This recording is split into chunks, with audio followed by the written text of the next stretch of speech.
What if I tell you that just by learning 6 simple knots, you can apply them to 90% of real-life situations? And what's even better, you don't need to be a nerd knotter to learn how to tie them. The first knot to know is the Alpine Butterfly Loop. Its most useful application is to isolate a piece of damaged rope. So for instance, let's say that this piece right here would be damaged. By tying this knot, I can continue using this rope because this loop is very secure and it won't untie by itself. So here's how to tie it. Place the rope in front of your left hand. Now do 2 full turns around it and make the second one on the bottom, forming an X over here. Now take the top string and go over the 2 bottom ones and underneath them to create the final loop. And that's it. That's a finished Alpine Butterfly Loop. The next knot is the Alpine Butterfly Bend, which is a very reliable knot for connecting 2 shorter ropes. It's secure enough to be used for climbing, hauling heavy loads, and for similar purposes. To tie it, take the end of the first rope and tie a half-finished Alpine Butterfly Loop. Now take the end of the second rope, place it next to the first one, and complete the knot as you would normally.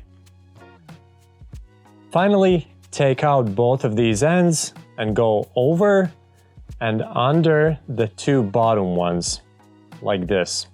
Finally, take out your hand to finish the knot.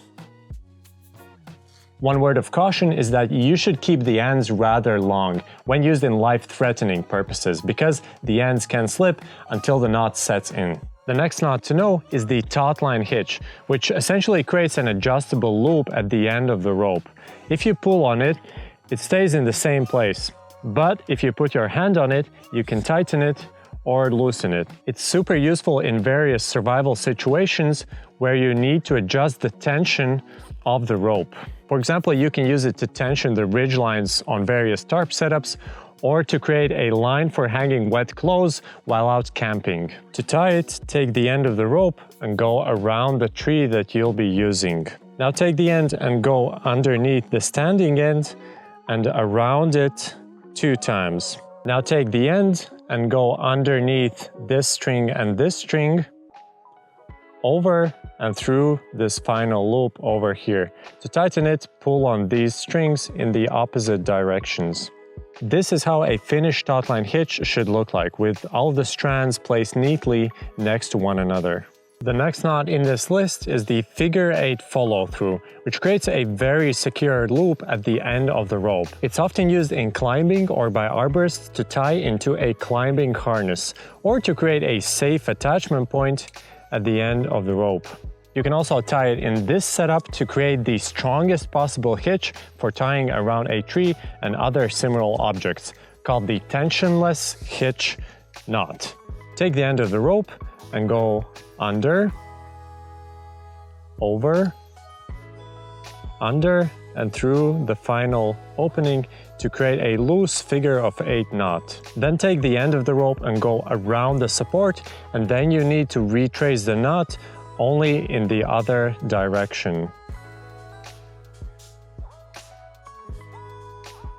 To tie the tensionless friction hitch, first create a figure of 8 follow-through knot. Then wrap it around the tree 3 or 4 times. When you're finished, take your carabiner and put it through the loop and around the standing end to finish the knot.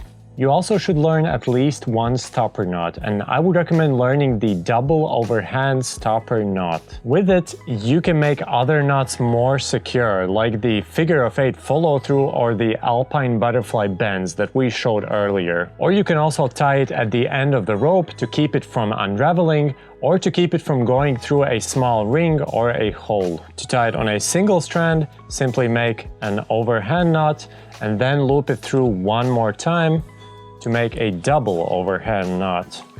To tie it on 2 strands, place your thumb on the free strand, then take the other end and loop around it twice, forming an X on top of it, then take out your thumb and pass the end through both of these loops. And the last useful knot to know is the timber hitch. Whenever you need to collect firewood, instead of doing it like this, you can do it like this, which is much less messy and also much easier. You can also use this knot whenever you need to carry a larger log like this one. Instead of carrying, I can tie the timber hitch and pull it behind me. Start by placing your rope on the ground. Then gather your timber and put it on top of the rope. Then take the working end, go underneath the standing end, over it, and wrap it around itself several times.